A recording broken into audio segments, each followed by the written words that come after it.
Napakaganda ng tanong. Paano mo ilalarawan ang iyong suporta? Lumabas, very specific. 15% identified taga-suporta sila ng mga Marcos at kanilang mga kaalyado.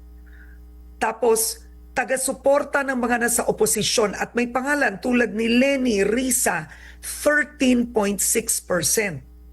Or do you identify yourself with taga-suporta ka ba ng mga Duterte at kanilang aliado? 40.1%. I'll give you this graphic. Biglang ang 31.4% nag-move sa independent.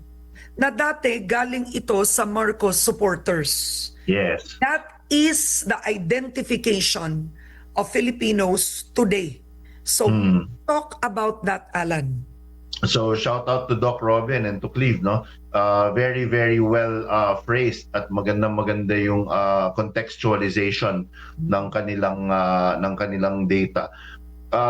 I think the story of this election is that many candidates, many campaign strategists in my industry especially underestimated this very nuanced word that I love, a Filipino word that has no English equivalent, suya.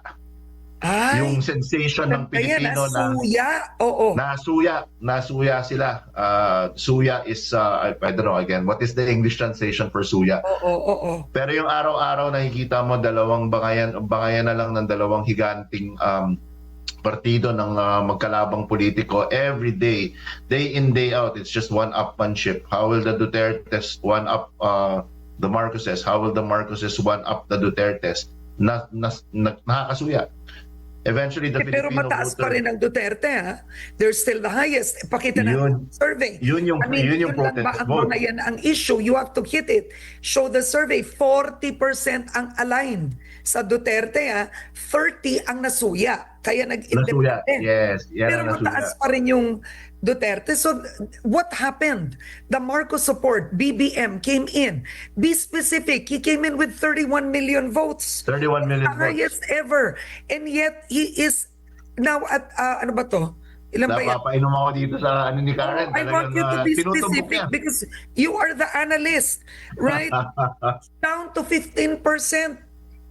What Hindi happened sila to natuwa. the 31 million? Where did they go? O sige, hindi sila natuwa sa kakulangan ng public services. Hindi sila natuwa because